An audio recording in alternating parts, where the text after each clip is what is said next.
adalah permainan kuasa Tuhan yang dimainkan, diputar balik oleh mereka yang sekarang sedang ingin menyesatkan dunia ini. Ruah. Ya, kenapa saya selalu harus sampaikan ini? Karena kuasa kita. Ibu sedang menghisap racun. Jangan dibohongin, Bu. There is no virus. Virus itu adalah apa? Spirit, roh. Makanya orang yang sudah ini apa tetap itu, dia sudah apa ya? Kepekaannya, kemampuannya untuk menganalisa sudah hilang. Gitu. Kita kayak dicucuk hidungnya. Akhirnya semakin lama semakin takut dan semakin nggak mengerti kebenaran. Karena saya kasih tahu ya, di sini ada signal yang terhubung. Takut, sebab aku menyertai engkau. Janganlah bimbang, sebab aku ini Allahmu. Aku akan meneguhkan, bahkan akan menolong engkau. Aku akan memegang engkau dengan tangan kananku yang membawa kemenangan. Edukasi rohani. Bilang gini, apa yang saya sampaikan itu adalah hikmat dari Tuhan, dan saya ingin menyuarakan suara hati Tuhan. Jadi mulut saya, karena saya ciptaan surga, maka saya harus menyampaikan suara hatinya Tuhan. Itu maknanya mulut kita. Nih speaker. Ya, sebelum saya mulai, loudspeaker ini adalah teknologi yang meniru mulut kita. Loudspeaker ini meniru mulut kita.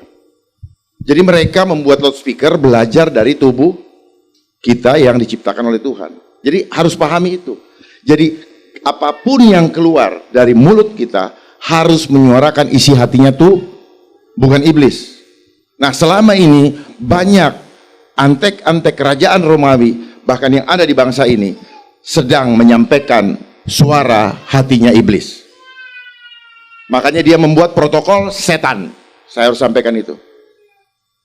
Jadi kalau Bapak Ibu mengikuti protokol setan, berarti Bapak tidak mengakuinya dalam segala perilaku kita.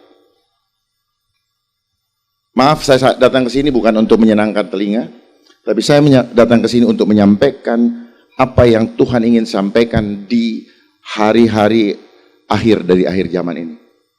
Ini adalah masa-masa yang jahat. Segala macam pengajaran sesat sedang disampaikan dengan narasi-narasi yang seolah-olah ingin memberikan kita rasa aman. Tetapi bukan rasa aman di dalam Tuhan.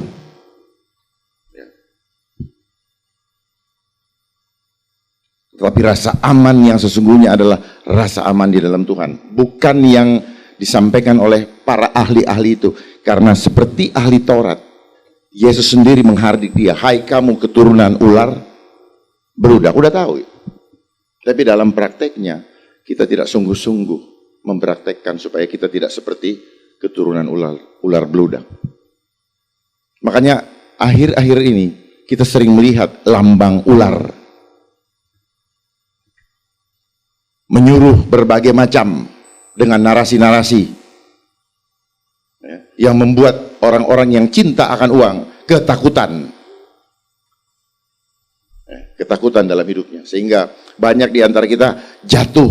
Habis mau gimana lagi? Kalau saya nggak begini, nanti saya nggak begitu. Kalau saya nggak begini, saya nggak sekolah. Kalau saya nggak begini, saya nggak bisa masuk mall. Kalau saya nggak begini, saya nggak bisa terbang dan sebagainya. Alasan-alasan yang sebenarnya kita takluk karena kita memelihara kebutuhan jasmani kita. Saya minta maaf kalau ada yang tidak senang, dan saya harus sampaikan ini apa adanya. Karena kalau kita makan, sudah waktunya, bukan waktunya lagi kita makan bubur. Tapi kita harus makan makanan keras. Karena saat ini mereka sedang akan memperlakukan kita dengan sangat keras. Jadi kalau kita berjalan dengan santai-santai aja, orang yang santai berjalan dia akan lemah. Tapi orang yang selalu diperlakukan secara keras, hidupnya akan kuat. Amin. Baik, untuk tidak memperpanjang waktu, saya akan mulai lagi saja. Tema yang Tuhan berikan dalam hati saya adalah akuilah Tuhan dalam setiap lakumu. Kita ambil dari Amsal 3 ayat 5 sampai 6. Tolong kalau ada yang bawa catatan, tolong dicatat supaya bisa dibagikan, sehingga ini yang disebut berbuah banyak. Berbuah banyak artinya apa?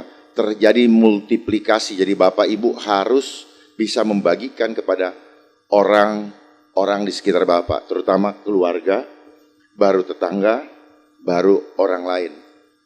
Jangan kita menyelamatkan orang lain, tapi di internal kita atau rumah tangga kita atau di keluarga kita, mereka banyak yang disesatkan. Karena kesuksesan kita bukan kesuksesan pribadi per pribadi.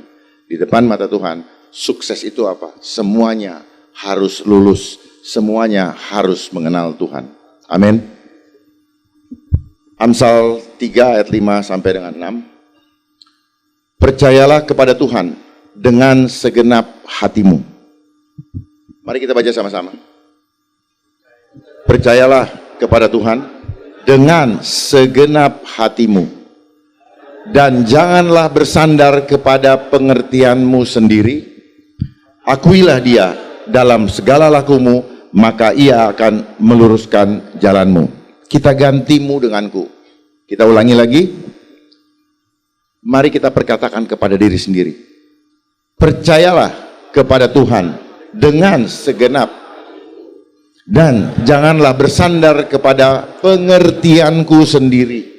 Akuilah dia dalam segala lakumu, maka ia akan meluruskan jalanmu. Amin. Bisa dipahami? Bisa dipahami? Mudah nggak melaksanakannya? Ayat ini dari saya kecil sering dibacakan oleh orang tua saya. Saya sering dengar dari para pendeta. Tapi di dalam pelaksanaannya nggak ngerti harus gimana. Seolah-olah kita akui hanya dengan mulut, enggak. Seolah-olah kita hanya pergi datang berkumpul seperti ini mengakui, enggak. Tetapi mengakui itu bukan hanya dari mulut, tetapi harus dari hati. Hati itu adalah jiwa. Selama ini kita bilang hati-hati, kita bingung juga. Hati itu apa? Ternyata hati itu jiwa. Dan jiwa adalah zona peperangan. Zona peperangan antara iblis dengan Roh Kudus. Sehingga yang sedang direbut adalah jiwa.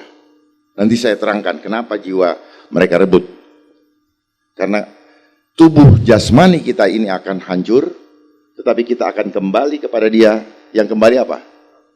Rohnya. Jiwa ini hanya catatan dosa, catatan amal, catatan perbuatan kita yang akan dinilai oleh Tuhan. Jadi begitu tubuh jasmani kita ini, catatan kita selesai, buku ditutup, roh kita kembali. Kembalinya diterima atau enggak? Kalau diterima, maka akan terjadi perkawinan anak domba Allah. Nah, itu ternyata yang akan dirusak oleh mereka, supaya kita tidak diterima pada saat perkawinan anak domba Allah. Saya juga dulu nggak ngerti, apa masa anak domba perkawinan, nggak ngerti. Ternyata kita ini adalah calon mempelai, bukan mempelai loh. Mempelai kalau udah jadi loh, baru calon. Dan calon itu bisa jadi, bisa enggak. Nah, apa yang akan membuat kita gagal menjadi calon mempelai wanita? Ketika kita tidak mengakui dia dalam segala laku kita. Apakah cuma mengakui bahwa saya orang Kristen? Oh enggak. Jangan kita punya roh agamawi lagi ya. Karena agama hanya cara untuk membuat kita mendekat atau mencari Tuhan. Tetapi kita sebagai anak-anak terang, Tuhan sendiri yang datang untuk mencari kita. Amin. Bedakan itu. Itulah membuat orang-orang yang begitu fanatik dengan agama malah tidak pernah mencari ketemu dengan Tuhan. Hanya dalam angan-angan. Makanya cirinya apa? Sampai sekarang pada takut. Itu opa, oma, jangan takut. Ini saya lihat langsung. Mbak di sebelahnya yang lebih muda, jangan takut. Saya ngomong ini sebenarnya arahnya ke sana. Gitu. Jadi sedih gitu loh. Kalau kita sudah nggak takut, maka tidak ada selubung. 2 Korintus 3 ayat 18. Dan kamu harus memancarkan. Memancar itu apa? Mukanya. bukan kepalanya, bukan telinganya. Muka kita harus memancarkan kemuliaan Allah dengan muka yang tidak berselubung. Firmannya udah tahu, prakteknya tidak ngerti. Ini penting gitu. Jangan dipikir yang seperti itu berhikmat. Itu bukan berhikmat. Berhikmat itu cuma satu pilihannya, takut akan Tuhan. Jadi jangan bilang, oh ini kan berhikmat. Itu adalah kebebalan. Mohon maaf. Saya harus sampaikan ini apa adanya supaya ngerti gitu loh. Bebal kita. Yang dipakai selama ini narasi-narasi yang dimunculkan di media itu adalah penyesatan, membuat kita tidak mengenal Tuhan dengan benar. Mengenal Tuhan atau mengakui Tuhan dengan benar artinya kemanapun juga roh yang ada di dalamku lebih besar daripada amin kan. Kalau sudah amin, Tuhan Yesus mendengar itu karena amin adalah Yesus adalah ya dan amin. Kalau bahasa Inggrisnya yes and amen. Makanya kenapa bahasa Inggris pakai yes? Dia selalu menggunakan kata dan ada makna. Ya, yes. Jadi akuilah dia dalam segala lakumu, maka ia akan meluruskan jalanmu. Baik, kita kupas. Kenapa kita harus percaya penuh kepada Tuhan? Kenapa kita harus percaya penuh kepada Tuhan? Kita baca dalam Wahyu 1 ayat 17 sampai 18. Wahyu ini ditulis oleh Rasul Yohanes untuk kita semua di akhir zaman ini agar kita kuat menghadapi penganiayaan berat, di mana ketika itu ditulis karena orang-orang Kristen menerima pengajaran-pengajaran palsu atau sesat, dan kemudian sudah banyak yang apatis seperti saat ini. Dan mereka begitu hebat membuat kita apatis. Dengan apa? Membuat kita tinggal di rumah dan ditakut-takutin dengan segala macam propagandanya supaya kita menjadi apatis dan tidak mau menolong yang lain. Salaman pakai begini, ada yang bersin langsung di begini. Kapan kita mau menolong? Sementara kasih yang terbesar adalah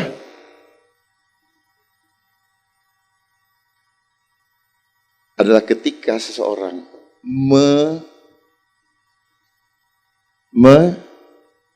mengorbankan nyawanya untuk sahabatnya.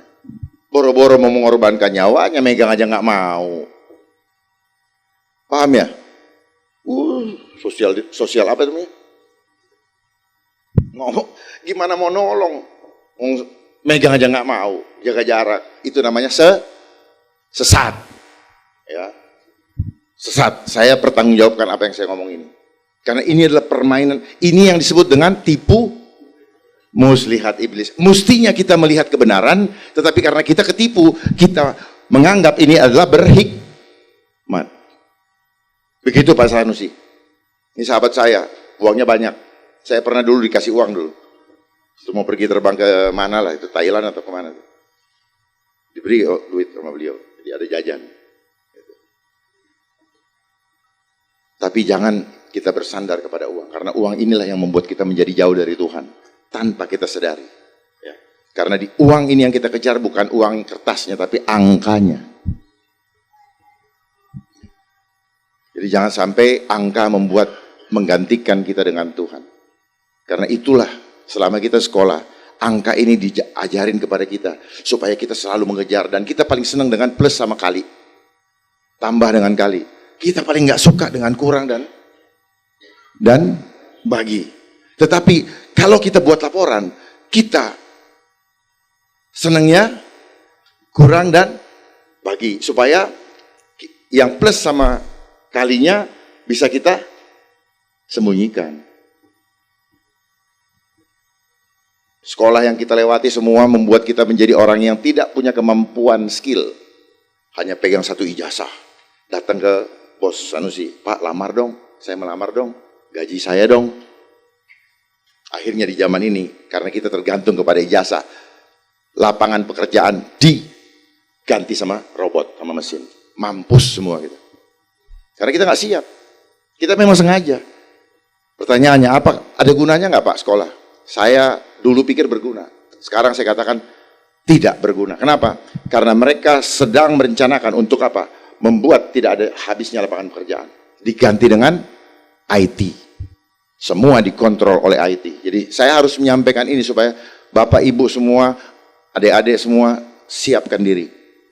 Ketika bermain di dunia digital, tidak lagi ditanya mana ijazahmu. Yang penting bisa berselancar. Buzzer-buzzer, hacker-hacker, mereka nggak punya ijazah. Jadi orang-orang yang punya ijazah nanti gigit jari. Nggak ada gunanya. Cuma dapat apa? Sombong, bangga, dan percaya diri. Percaya diri akhirnya membuat orang itu takut. Kenapa? Karena dia menghitung dirinya hanya satu. Dia tidak percaya Tuhan lagi. Tapi orang yang percaya Tuhan, walaupun dia sendiri ada 1000 musuh di depan, dia akan tetap berdiri tegak. Karena dia tahu, bukan kamu yang berperang, tapi aku yang berperang. Kamu hanya menjemput kemenangan itu. Amin. Kita baca Wahyu 1 ayat 17-18. Ketika aku melihat dia, tersungkurlah aku di depan kakinya. Ini Rasul Yohanes. Sama seperti orang yang mati, tetapi ia meletakkan tangan kanannya di atasku, lalu berkata. Saya garis bawahi lalu berkata. Tuhan mencipta hanya dengan apa? Dengan perkataan. Jadi ingat-ingat, perkataan keluarnya dari mana? Mulut. Ada apa di dalam mulut? Ada apa? Ada apa? Dari mana kuasanya? Dari mana? Dari mana? Ada nafas. Makanya nafas jangan ditutup. Orang yang tertutup nafasnya, kuasanya hilang. Nah, itu rahasianya. Coba cek. Kalau orang sudah tidak bernafas, langsung udah mulai cengep-cengep. Berikan oksigen. Nah, dia punya duit. Kalau yang nggak punya duit, padahal oksigen selalu ada di dalam DNA kita. Amin. Sadari itu. Jadi apa yang disampaikan selama ini adalah penyesatan. Ya. Penyesatan.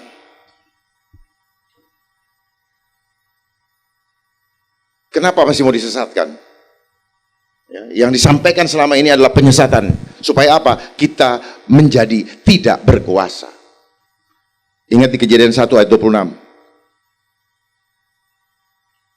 Baiklah kita menjadikan manusia serupa dan segambar dengan dia. Agar manusia itu berkuasa. Kapan manusia berkuasa? Ketika aku mencipta, membentuk, dan Kejadian 2 ayat 7 meniupkan nafas kehidupan ke dalam hidung. Oleh sebab itu kenapa mereka suruh kita tutup hidung sama mulut supaya hilang kuasanya. Jelas? Bahkan Ayub sendiri mengatakan, aku menerima nafas yang dari Yang Maha Kuasa dan aku akan mengembalikannya kepada Yang Maha Kuasa. Baca di dalam Ayub. Artinya apa? Jangan main-main dengan nafas. Nafas ini bahasa Ibrani nefesi atau ruah, roh Allah. Makanya orang yang masih bernafas, maka roh Allah masih ada di situ. Kuasa Allah ada. Tetapi jangan sampai diisi oleh roh yang lain. Makanya dari mulut kita harus kita sampaikan suara hatinya Tuhan. Mulut kita ini speaker, loudspeaker. Bayangkan dari mulut kita yang rasanya seperti angin, ada angin yang keluar, bisa keluar kata-kata yang menjadikan sesuatu menjadi jadi. Tuhan hanya berkata. Makanya ini adalah permainan kuasa Tuhan yang dimainkan, diputar balik oleh mereka yang sekarang sedang ingin menyesatkan dunia ini. Ruah. Ya, kenapa saya selalu harus sampaikan ini? Karena kuasa kita. Ibu sedang menghisap racun. Jangan dibohongin, Bu. There is no virus. Virus itu adalah apa? Spirit. Roh. Makanya orang yang sudah ini apa tetap itu dia sudah apa ya? Kepekaannya, kemampuannya untuk menganalisa sudah hilang. Gitu. Kita kayak dicucuk hidungnya. Akhirnya semakin lama semakin takut dan semakin nggak mengerti kebenaran. Karena saya kasih tahu ya, di sini ada signal yang terhubung kepada Yang Maha Kuasa. Makanya kenapa mereka selalu hantam di sini? Kenapa bukan ambil aja dari mulut? Karena di sini ada gland pineal, kelenjar yang membuat kita terhubung dengan Yang Maha Kuasa. Itu yang dihantam. Di dalam kepala kita ada namanya talamus. Talamus itu signal ke atas, makanya dia connect ini. Ya. Jadi harus paham itu. Kalau nggak paham, jadi keselamatan itu hubungan kita dengan Tuhan, tetapi tanggung jawab kita memelihara instrumen-instrumen di dalam diri kita, itu tanggung jawab kita. Seperti radio, radionya ada, tapi tidak akan bisa menerima pancaran dari stasiun radio manakala instrumen di dalamnya rusak. Nah, kita selama ini tidak dipaham, kita bilang, yo yang penting percaya, oh nggak bisa. Percaya gimana? Akhirnya jadi tersesat kok. Karena kita hanya berpikir, kita hanya melihat bahwa, oh yang penting percaya, kita selamat, enggak. Begitu dirusak instrumen dalam tubuh, maka rusak hubungan dengan Tuhan. Karena tubuhmu adalah bait Allah. Barang siapa yang merusaknya, dia akan kuhancurkan. Karena bait Allah adalah kamu. Itu yang mau dihancurkan. Berikutnya. Lalu berkata, jangan takut. Aku adalah yang awal dan yang akhir. Dan yang hidup. Ya. Yesus memberikan, Rasul Yohanes sini menyampaikan apa yang Yesus sampaikan. Supaya kita jangan takut dengan keadaan yang sekarang terjadi. Karena orang yang takut, maka kasih tidak sempurna pada dirinya. Jadi kalau bilang, aku cinta Yesus, tapi penakut, maka kita sedang berbohong. Kita mendustai diri kita sendiri. Ya. Dan orang-orang yang melihatnya. Karena ketika kita menggunakan hal-hal, mengandalkan hal-hal fisik, hal-hal jasmani, maka kita tidak berkenan kepada Tuhan. Kita datang telanjang kok, kita pulang telanjang. Ya. Karena ketakutan itu spirit. Allah tidak memberikan roh ketakutan, tetapi roh yang membangkitkan kekuatan. Kita berbuah, orang yang di sekitar kita radiant dan membuat kita menjadi kuat. Tapi kalau kita ini, saya kasih tahu rahasianya. Bapak, ibu pakai begitu. Yang melihat lemah, ibu lemah. Nanti saya kasih contoh, kalau nggak percaya. Ketika mata saya melihat seperti itu, tubuh saya mengatakan bahwa itu tidak bagus, maka saya lemah. Yang menggunakannya sebenarnya di alam bawah sadar, dia tidak terima. Tetapi karena dia sudah dibutakan hatinya, maka dia tidak mengenal kebenaran. Akhirnya dia pikir, oh ini yang benar. Makanya mereka menggunakan ahli supaya bisa dipercaya. Dia menggunakan orang-orang politik supaya rakyat, orang ini percaya. Jadi kalau kita percaya Tuhan, udah percaya penuh, tidak ragu-ragu. Ini makanya kan firman tadi dikatakan di dalam Amsal, percayalah kepada Tuhan dengan segenap hatimu. Kalau tadi masih mengandalkan hal-hal fisik, kita tidak segenap hati. Dan janganlah bersandar kepada pengertianmu sendiri. Pengertianmu sendiri apa? Menurut saya begini, menurut saya. Kalau firman Tuhan bilang, nggak usah takut kok. Gitu. Akuilah dia dalam segala hukum. Oke, berikut. Yang telah mati, namun lihatlah, aku hidup sampai selama-lamanya. Dan aku memegang segala kunci maut dan kerajaan maut. Itu dalam Wahyu. Wahyu ini disampaikan adalah peringatan kepada kita di mana Babilonia rohani menyebar ke seluruh bumi. Di mana mereka adalah kepanjangan tangan daripada Romawi, pejabat-pejabat Romawi yang akan menyiksa anak-anak terang. Tetapi tidak bisa terjadi karena setelah anak-anak terang dikumpulkan, barulah dia akan datang kembali yang kedua kali. Dan mereka Babilonia tidak akan gagal. Ada dalam firman, dia akan gagal di dalam rencananya mereka. Jadi jangan bilang, oh ya nubuatan harus terjadi. Nubuatan terjadi bukan buat anak-anak terang. Ada firmannya di Tesalonika. Tuh, selama ini kan harus terjadi. Iya terjadi, tapi bukan berarti harus menimpa kita. Jadi bukan berarti ya udahlah karena terjadi kita ikutin aja, enggak. Itu loh. Selama ini kita pikir terjadi itu penyesatan. Orang dia aja nggak tahu kok. Buktinya yang ngomong aja penakut kok. Ciri-cirinya apa?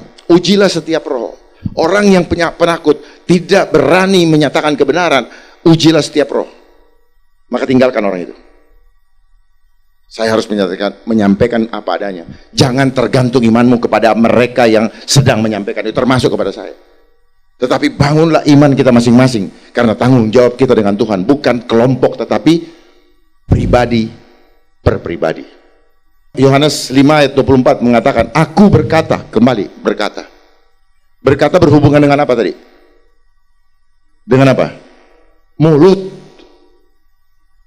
Jadi Tuhan mencipta, Tuhan melakukan segala sesuatu hanya dengan perkataan. Makanya Yesus itu adalah firman. Firman itu adalah perkataan yang keluar dari mulut Allah. Ini penekanan saya, perkataan-perkataan. Makanya kenapa mereka suruh kita menutup mulut, supaya kita tidak melakukan perkataan-perkataan firman Tuhan. Coba lihat sekarang, mana ada yang Yesus, Tuhan, kita andalkan Tuhan. Tidak, andalkan ini, jaga ini, pakai konsep akademis semua. Dan ingat, akademis ini yang menyesatkan supaya kita tidak mengenal Tuhan. Makanya dia bilang ilmu pengetahuan. Ingat ketika di Taman Eden ada pohon buah pengetahuan, pohon pengetahuan. Makanya kita tersesat, kita dosa ketika itu. Karena kita pakai hitungan apa? Textbook, hitungan matematika. Gak mungkin, gak masuk akal saya. Gimana? Ya karena kita pakai akal kita yang sudah diprogram. Program segitu aja membuat kita tidak paham. Duitnya banyak, tapi pengetahuannya mengenai firman Tuhan, pengenalan akan Tuhan sangat dangkal. Karena yang dikejar apa? Perusahaan gua bagaimana maju, bagaimana untung gue, bagaimana begini-gini, bagaimana melobi ini. Itu aja yang dikerjakan, Pak, selama ini. Sampai akhirnya muka berkerut. Terus hasilnya apa? Penakut juga dan takut. Orang yang membangun kerajaan di dunia, dia takut meninggalkan dunia ini. Ingat firman Tuhan ketika seorang muda yang kaya, guru, apa yang harus aku lakukan supaya aku masuk surga? Semua sudah kamu lakukan, cuma satu. Apa? Nah, sekarang saya tantang. Kalau hari ini Tuhan bilang, kamu mau ikut aku? Apa jawaban kita? Apa jawaban kita? Ah, ragu-ragu semua. Udah tahu soalnya nanti tantangannya. Pak Sanusi, kalau Tuhan hari ini bilang, mau ikut saya?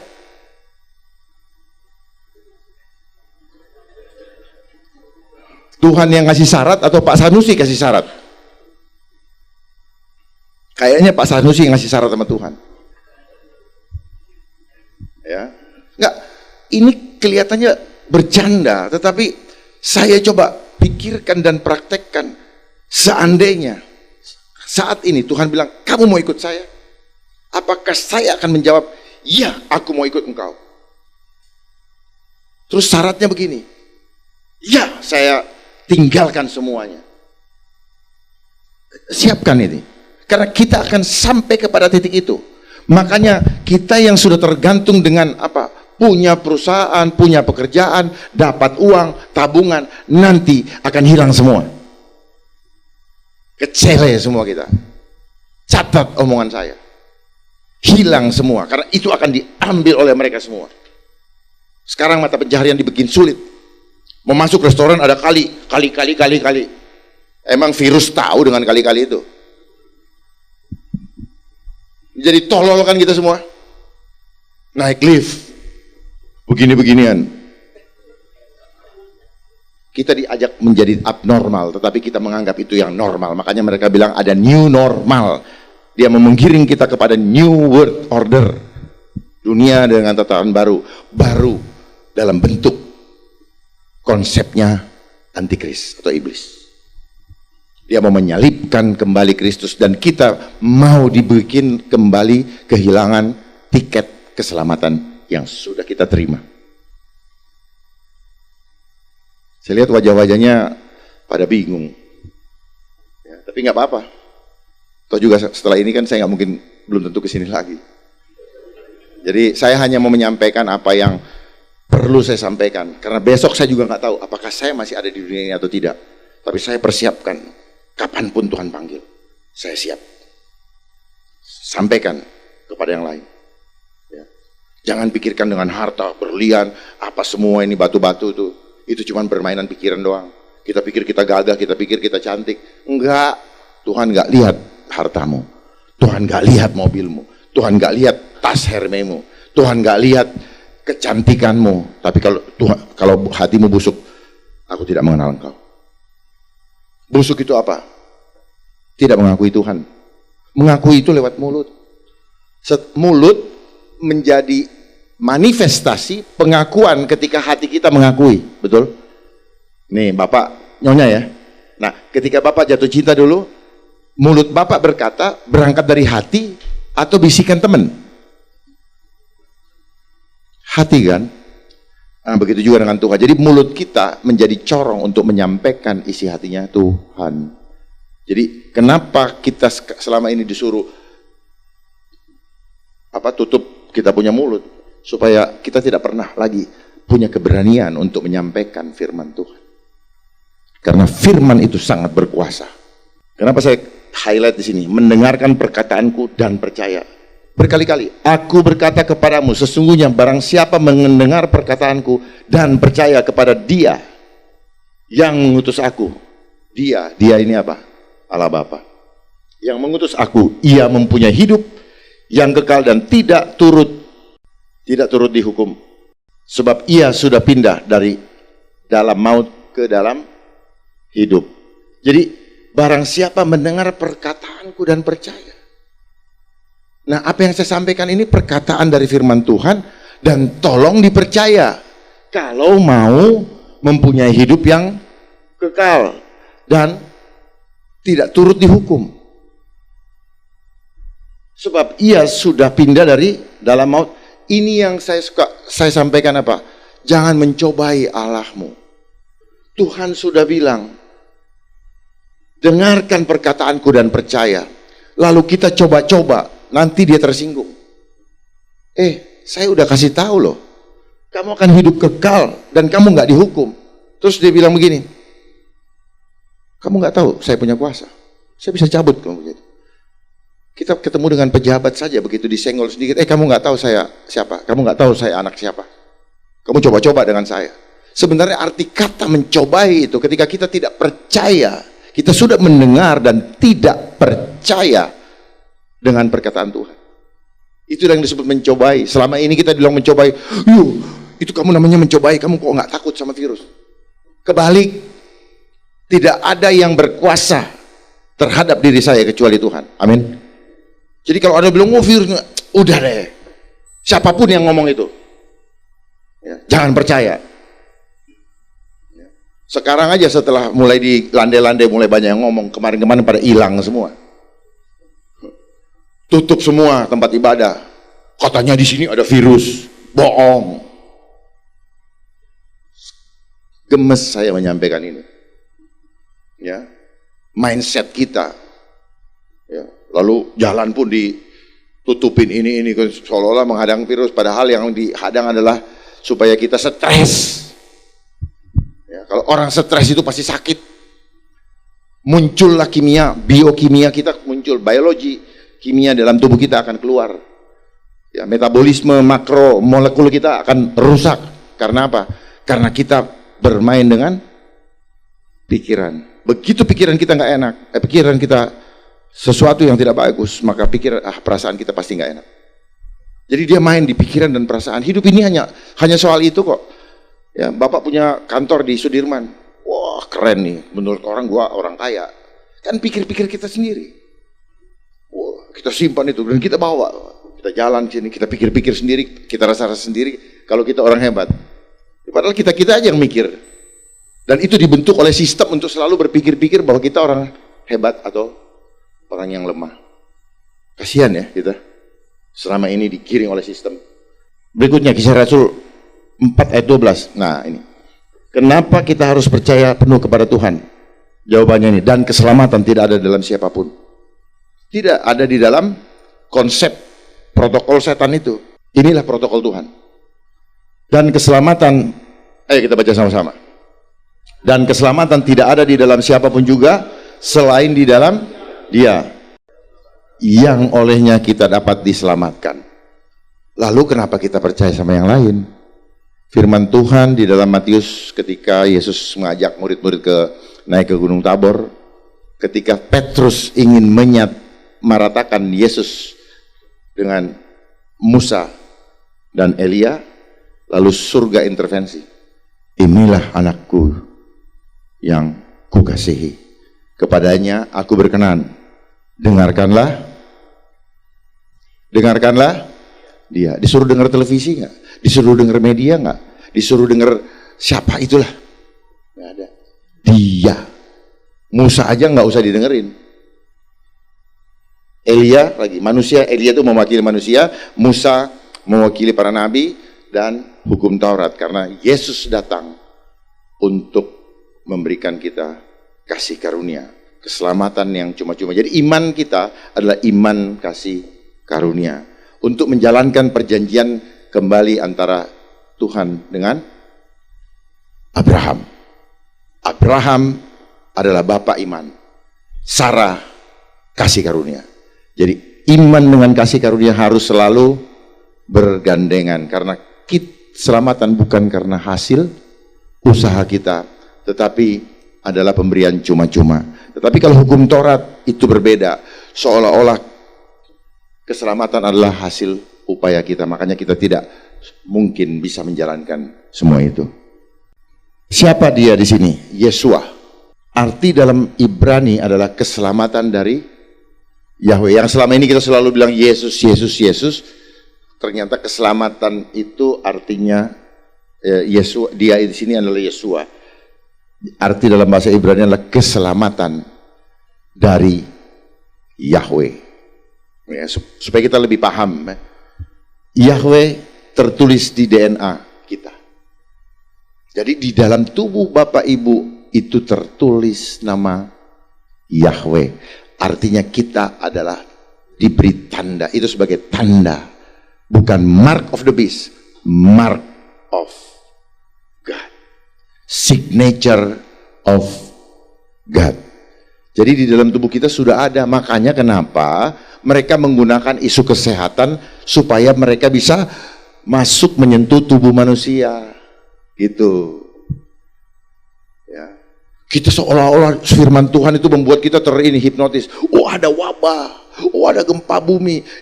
Saya mau mengingatkan, ingat nggak lambang pelangi? Perjanjian Tuhan dengan siapa? Nabi Nuh. Apa yang Tuhan katakan kepada Nabi Nuh? Apa? Jangan ragu-ragu. Aku tidak akan lagi menghancurkan bumi ini walaupun manusia berbuat jahat. Artinya apa? Tidak ada lagi setelah itu. Yang ada adalah perbuatan manusia-manusia yang jahat. Bukan berarti itu dari Tuhan. Termasuk gempa bumi ternyata, termasuk tsunami, ternyata itu by design. Ya, makanya jangan pakai akal. Kalau pakai akal nggak nyampe, karena mereka berusaha untuk membatasi cara berpikir kita. Lihat gempa tektonik, teknologi elektronik. Oh, kita pikir ilmu pengetahuan, teorinya begini. Ya ternyata kalau kita nggak ngerti ya kita pasti ini. Termasuk di cuaca nih yang sekarang terjadi nih, ini by design ya. Mereka tabur racun di udara, dia turun karena kecil-kecil, dia turunkan pakai hujannya hujan buatan, makanya aneh-aneh. Bagaimana membuktikannya? Tampung aja hasil hujannya, periksa, pasti ada kimianya. Ciri-cirinya apa? Berbusa. Ikan saya mati semua di kolam. Serius. Daun-daun kering. Dan ketika kena di tanaman, kita mengkonsumsinya, dia akan melekat di situ. Dan itu menebar partikel-partikel supaya apa nanti? Nanti akan terhubung dengan gelombang yang sedang mereka pasang-pasang. Itu 5G. Kenapa TV analog segera dipindah ke TV dialog? Pasti ada tujuan. Karena lewat gelombang kita mudah dimanipulasi. Bahasa ilmu pengetahuannya manipulasi. Sebenarnya disirep kalau bahasa itu. Dibuat kita tidak mengerti sebenarnya apa yang kebenaran. Karena lewat gelombang semua bisa dikontrol. Kita juga hidup dari gelombang kok. Nih saya pergi kemana-mana kan nggak pakai kabel nih. Kita sadar nggak selama ini kemana-mana kita nggak pakai kabel. Saya harus sampaikan ini karena ini orang nggak ngerti bahwa selama ini setiap saat saya dicas sama Tuhan. Nggak kayak handphone harus selalu dicas baru dibawa. Jadi teknologi ini sebenarnya apa? Dia copy paste, mencontoh cara Tuhan menghidupkan manusia, mengendalikan manusia, berinteraksi dengan alam dan dengan Sang Pencipta. Teknologi itu, makanya kenapa teknologi itu mahal. Dan teknologi tahu nggak maknanya? Teknik without logic. Teknologi, skill without logic. Jadi kita yang menggunakan teknologi sudah tidak lagi menggunakan, tidak punya skill dan tidak punya logika lagi. Akhirnya, wah ini, makanya banyak orang udah nggak punya logika. Gitu Pak. Ya, catat ini, teknik no logic. Jadi tidak ada lagi logika, makanya ada dulu musik techno, bukan manusia yang mainkan, mesin. Dan jadi iblis itu bermain dengan gelombang, Roh Kudus juga dengan gelombang. Tinggal gelombang yang mana. Dukun itu pakai santet orang pakai gelombang. Sehingga tahu-tahu serangan jantung. Padahal yang dia bikin korslet adalah apa? Listrik di dalam tubuh manusia. Sama seperti lampu ini. Begitu dia korslet satu, mati semua. Begitu caranya bermain. Begitu. Dan herannya banyak yang tidak paham ini. Serangan jantung. Tanya sama dia cuma tahunya serangan jantung. Dia udah sekolah lama, dia nggak ngerti apa-apa. Dia bilang serangan jantung karena dia nggak tahu sumbernya dari mana. Gitu. Dan setiap hari, makanya Efesus 6 ayat 12, perjuangan kita bukan melawan darah dan daging. Sesuatu yang tidak lihat oleh mata. Dia bermain dengan frekuensi. Roh itu bermain dengan frekuensi. Jadi virus itu adalah vibrasi dari pancaran roh yang terpancar dari siapa yang ngomong atau dari lingkungannya. Kalau Bapak saya takut-takutin, itulah virus. Bapak menjadi takut, itulah virus. Kalau saya sekarang memberikan kebenaran firman Tuhan dan Bapak timbul keberanian, itu adalah virus. Paham ya? Paham Pak Pendeta? Kalau nggak paham nanti kita diskusi. Sedih saya karena banyak sekali orang yang sudah sekolah tinggi, pangkatnya tinggi, tapi tidak paham. Karena memang di sekolah tidak diajar. Kita dibuat tidak mengerti hal yang tidak kelihatan. Nah, sekarang kita lihat kenapa saya bilang DNA. Di dalam diri kita adalah DNA Yahweh. Signature, God signature. Ini seperti ini bentuk DNA kita. Dia ada kombinasi angka 10, 5, 6, 5 dari Hebrew. 10 Yod, 5 He, 6 Fa, dan 5 lagi. Ya. Seperti Abraham, dia ditambahkan Abram ditambahkan He, jadi hidup. Makanya dia bilang, aku bapak segala bangsa. Padahal ketika itu dia belum punya anak. Diharapkan inilah yang membuat kita hidup. Nah, ini saya baru mengerti kenapa dulu di doktrin di gereja-gereja apa? Tidak boleh latihan pernafasan. Padahal setiap hari kita tuh latihan pernafasan sebenarnya. Ini setiap hari bernafas kita. Cuman dia mau menyesatkan kita supaya kita tidak mengerti kekuatan nafas. Justru kekuatan nafas ini ketika Bapak menarik nafas, inhale, Bapak sedang teriak sama Tuhan. Bapak sedang tarik kekuatan dari surga. Makanya kalau stres, kalau lagi mau marah, tarik nafas dalam-dalam, terus hembuskan perlahan-lahan. Makanya di sini kan YHWH, inhale, exhale. Ini adalah desahan nafas yang memanggil nama Tuhan. Jadi setiap kita bernafas, sebenarnya kita sedang terhubung dengan Dia. Jadi kenapa kita berdoa juga nggak usah doa syafaat? Saya juga bingung dari mana tuh disuruh doa kok bertele-tele, bertentangan dengan firman Tuhan. Kenapa firman Tuhan bilang tidak usah bertele-tele, karena Tuhan sudah tahu apa yang akan disampaikan isi hatimu. Tapi karena kita lihat liturgi, kita ikut-ikutan, bikinlah doa syafaat, akhirnya ditulis panjang-panjang. Nggak ada gunanya, penakut juga. Sebenarnya apa? Doa itu membuat kita tidak takut. Karena doa itu membuat kita menjadi terhubung dengan kekuatan yang dari surga. Tapi kalau kita berdoa pulangnya masih takut, itu bohong. Nggak ada kekuatan. Doa ini sifatnya roh, sifatnya spirit, sama dengan virus tadi, spirit juga. Jadi sesuatu yang tidak kelihatan mata, omong kosong bisa dilawan dengan apa? Mau pakai mobil tentara pun nggak bisa. Ya. Jadi apalagi cuman kertas-kertas belian itu, nggak bisa. Trust me. Nggak bisa. Jadi itu namanya berhala di mata Tuhan. Jadi percuma datang ke sini kalau cuman tetap membawa berhala. Ya orang bilang kayak jimat gitu loh, dibawa-bawa. Tuhan nggak perlu jimat kok. Itu namanya menduakan Tuhan. Tuhan maunya sepenuh, bukan seperempat, setengah, 3/4 atau 99/100, tapi sepenuhnya 100%. Makanya dia bilang jual seluruh hartamu, ikut aku, bagikan dan ikut aku. Tidak dibilang 3/4 Pak, setengah, enggak. Makanya tadi saya bilang Pak Sanusi jangan-jangan apa mau kasih syarat, saya akan jual tetapi saya yang ngatur, nggak bisa.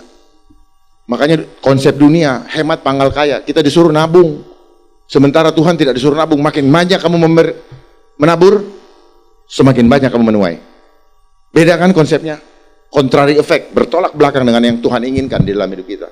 Kita ngumpul-ngumpul, akhirnya apa? Jadi pelit, karena kita lebih suka plus sama kali, kita nggak suka bagi sama kurang.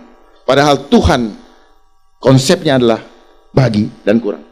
Kurang apa? Kurangi egomu sampai tidak ada. Makanya bilang biarlah Yesus yang semakin besar, bukan aku.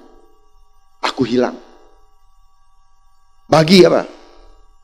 Bagikan semua berkat. Dia nggak bilang bagi separuh, bagikan.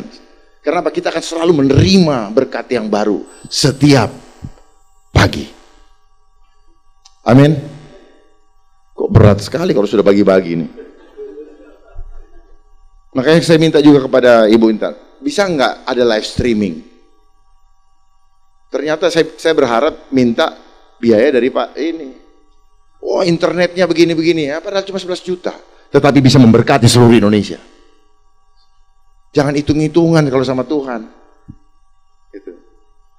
Kalau memang tidak ini, kita ini. Jadi hal-hal kecil gitu, tapi banyak sekali orang Muslim, orang Buddha, apa semua ingin mendengarkan.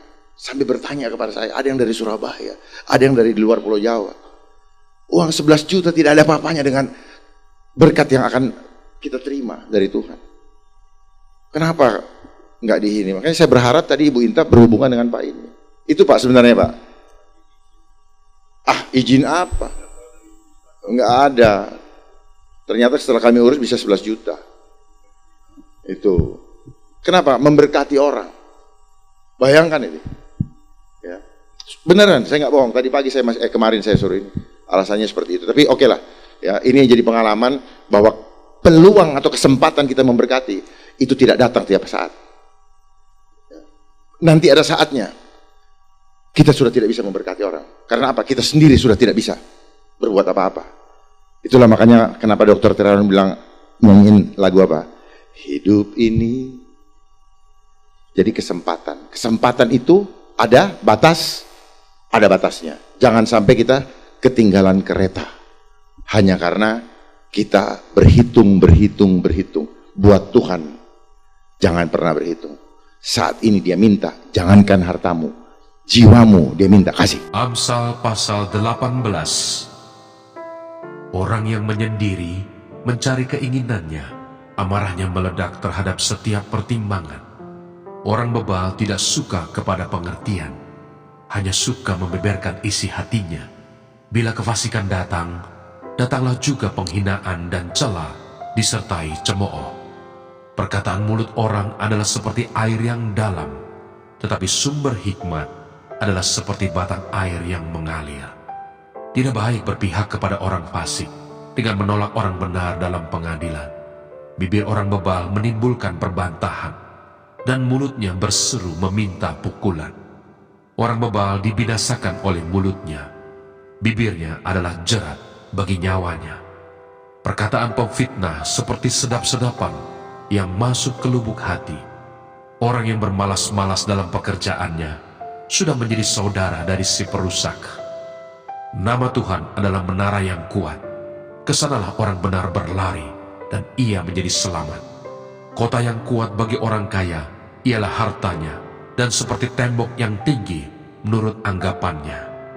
Tinggi hati mendahului kehancuran, tetapi kerendahan hati mendahului kehormatan. Jikalau seseorang memberi jawab sebelum mendengar, itulah kebodohan dan kecelaannya. Orang yang bersemangat dapat menanggung penderitaannya, tetapi siapa akan memulihkan semangat yang patah? Hati orang berpengertian memperoleh pengetahuan, dan telinga orang bijak menuntut pengetahuan. Hadiah memberi keluasan kepada orang, membawa dia menghadap orang-orang besar. Pembicara pertama dalam suatu pertikaian nampaknya benar. Lalu datanglah orang lain dan menyelidiki perkaranya. Undian mengakhiri pertengkaran dan menyelesaikan persoalan antara orang-orang berkuasa. Saudara yang dikhianati lebih sulit dihampiri daripada kota yang kuat, dan pertengkaran adalah seperti palang gapura sebuah puri. Perut orang dikenyangkan oleh hasil mulutnya. Ia dikenyangkan oleh hasil bibirnya. Hidup dan mati dikuasai lidah. Siapa suka menggemakannya akan memakan buahnya. Siapa mendapat istri mendapat sesuatu yang baik, dan ia dikenang Tuhan. Orang miskin berbicara dengan memohon-mohon, tetapi orang kaya menjawab dengan kasar.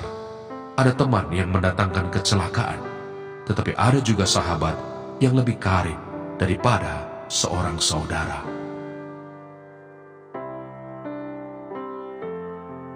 Amsal pasal 19. Lebih baik seorang miskin yang bersih kelakuannya daripada seorang yang serong bibirnya lagi bebal. Tanpa pengetahuan, kerajinan pun tidak baik. Orang yang tergesa-gesa akan salah langkah. Kebodohan menyesatkan jalan orang, lalu gusarlah hatinya terhadap Tuhan.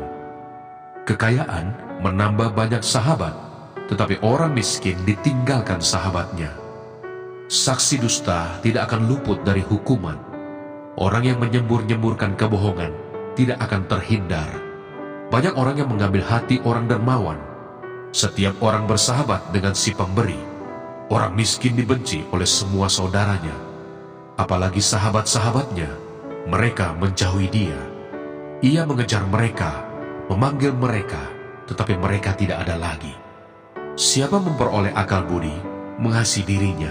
Siapa berpegang pada pengertian, mendapat kebahagiaan. Saksi dusta tidak akan luput dari hukuman. Orang yang menyembur-nyemburkan kebohongan akan binasa. Kemewahan tidak layak bagi orang bebal, apalagi bagi seorang budak memerintah pembesar.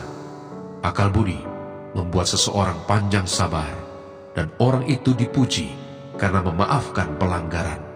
Kemarahan raja adalah seperti raung singa muda, tetapi kebaikannya seperti embun yang turun ke atas rumput. Anak bebal adalah bencana bagi ayahnya, dan pertengkaran seorang istri adalah seperti tiris yang tidak henti-hentinya menitik. Rumah dan harta adalah warisan nenek moyang, tetapi istri yang berakal budi adalah karunia Tuhan. Kemalasan mendatangkan tidur nyenyak, dan orang yang lamban akan menderita lapar.